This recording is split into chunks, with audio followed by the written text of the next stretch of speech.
తెలంగాణలోని సైబరాబాద్ పరిధిలో గల రంగారెడ్డి జిల్లా నార్సింగ్ మున్సిపాలిటీలో భూముల ధరలు చుక్కలు నడుతున్నాయి. ప్రభుత్వ భూములకు రక్షణ లేకుండా పోతోంది. అధికార యంత్రాంగం చోద్యం చూస్తుంది. ఫలితంగా అక్రమదారులు విజృంభిస్తున్నారు. వివరాల్లోకి వెళితే కోకపేట గ్రామంలో ప్రభుత్వ భూములపై పలువురు కన్నేసినట్టు తెలుస్తోంది. కోట్లాది రూపాయలు విలువ చేసే ఈ భూముల ప్రదర్శనకు సంబంధించి ప్రభుత్వ యంత్రాంగం ఉదాసీనంగా వ్యవహరిస్తున్నట్టు భావిస్తున్నారు. కోకపేట గ్రామంలో సర్వే నంబర్ 100P మరియు 109/P సర్వే నంబర్లలో ప్రభుత్వ భూమి ఉంది. గతంలో పంపిణీ నిమిత్తం 250 గజాల చొప్పున ఫ్లాట్ లైన్ చేయడం జరిగింది. అందువల్ల దీన్ని 250 కాలనీ అంటారు. కాలక్రమంలో కబ్జాలు కొనసాగుతూనే ఉన్నాయి. ఫ్లాట్లను కొందరు ఎవరిష్టం వచ్చినట్టుగా వారు ఆక్రమిస్తూనే ఉన్నారు. కోట్లాది రూపాయల విలువైన ఈ ఫ్లాట్లలో రంగారెడ్డి జిల్లా కలెక్టర్ ఇది ప్రభుత్వ భూమి అంటూ హెచ్చరిక బోర్డు కూడా పెట్టడం జరిగింది. అయితే ఈ బోర్డు ఒక ఫ్లాట్ కి పరిమితమైంది. దీంతో మిగిలిన ఫ్లాట్లపై కబ్జాదారులు కన్నేశారని ఆరోపణలు వస్తున్నాయి. దీనికి సంబంధించి రాష్ట్ర ముఖ్యమంత్రి రేవంత్ రెడ్డి మరియు రెవెన్యూ మంత్రి పొంగులేటి సుధాకర్ స్వయంగా వచ్చి సర్వే చేయాలని స్థానికులు కోరుతున్నారు. భూముల కబ్జాలను అడ్డుకట్టవేయాలని వారు ప్రత్యేకంగా డిమాండ్ చేస్తున్నారు. ఇప్పుడు మనం తెలంగాణ రాష్ట్రంలోని రంగారెడ్డి జిల్లా నార్సింగ్ మున్సిపాలిటీ పరిధిలో ఉన్న కోకాపేట సర్వే నెంబర్ 100/P మరియు 109/P ల్యాండ్ మీద ఉన్నాము. ముఖ్యంగా ఒక గజం 2 లక్షల పైచిలకు పలుకుతున్న ఈ భూమికి సంబంధించి అంటే ఈ ప్రాంతంలో ఎకరం 100 నుంచి 130 కోట్ల రూపాయల ధర పలుకుతున్న నేపథ్యంలో ఇక్కడ భూములు యథేచ్ఛగా కబ్జా అవుతున్నాయి.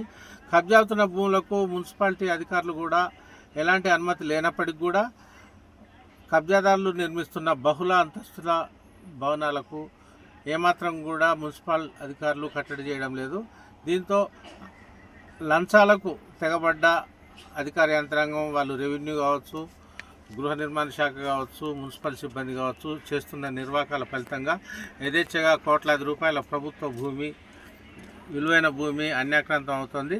ఇప్పటికే 250 గజాల చొప్పున ఇక్కడ ఉన్న స్థలాలను గతంలో డిమార్కైజేషన్ చేసి వాటిని కాపాడిన సందర్భాలు ఉన్నాయి.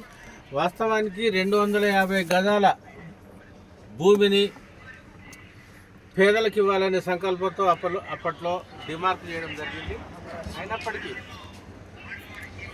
మారిన తాజా పరిణామాల నేపథ్యంలో ఈ ప్రాంతం బాగా అభివృద్ధి చెందడం, సాఫ్ట్వేర్ దిగ్గజంగా కోకపేట మారిన క్రమంలోనే ముఖ్యంగా ల్యాండ్ విలువ పెరిగినప్పటికీ కబ్జాలు కూడా అదే స్థాయిలో పెరుగుతున్నాయి. ఇదే విషయమై గతంలో ప్రభుత్వ దృష్టికి వెళ్ళిన నేపథ్యంలోనే రంగారెడ్డి జిల్లా కలెక్టర్ ఇక్కడ ఒక హెచ్చరిక బోర్డును కూడా అధికారికంగా పెట్టినప్పటికీ అది ఒకే చోట ఒకే ప్లాట్ వద్ద పెట్టిన నేపథ్యంలో మిగిలిన చోట్ల కూడా కబ్జాదారులు యథేచ్ఛగా ఆక్రమించేస్తున్నారు. ఇటీవల కోకపేటకు చెందిన మాజీ సర్పంచ్ ఒకరు ఇక్కడ ఒక ప్లాట్ను కబ్జా చేసి నిర్మాణాలు కూడా చేయడం జరిగింది. అయితే కంప్లైంట్లు వెళ్ళిన సందర్భంలో నార్సింగ్ మున్సిపాలిటీ అధికారులు వచ్చి ఆ నిర్మాణాలను నేలమట్టం కూడా చేయడం జరిగింది. దీనికి సంబంధించి రాష్ట్ర ప్రభుత్వం ఇప్పటికైనా రెవెన్యూ శాఖ, ముఖ్యమంత్రి రేవంత్ రెడ్డి, రాష్ట్ర రెవెన్యూ శాఖ మంత్రి పొంగులేటి శ్రీనివాసరెడ్డి ప్రత్యేకంగా చొరవ తీసుకొని 250 గజాల ప్లాట్లు అన్యాక్రాంతం కాకుండా ఉన్న మిగిలిన కాపాడే కాకుండా అక్రమంగా కబ్జా చేసి జరిగిన నిర్మాణాలను నేలమట్టం చేయాలని కూడా ఇక్కడ స్థానికులు కూడా కోరుతున్నారు. అంతేకాకుండా కబ్జా చేయడమే కాకుండా వాటిని దాదాపు 10 లక్షల నుంచి 20 లక్షల మధ్య అద్దెకిచ్చుకుంటూ పెద్ద ఎత్తున డబ్బులు సంపాదిస్తున్న నేపథ్యంలో ఈ విషయం అధికార యంత్రాంగానికి చీమ కుట్టినట్ట లేకపోవడం కూడా శోచనీయం.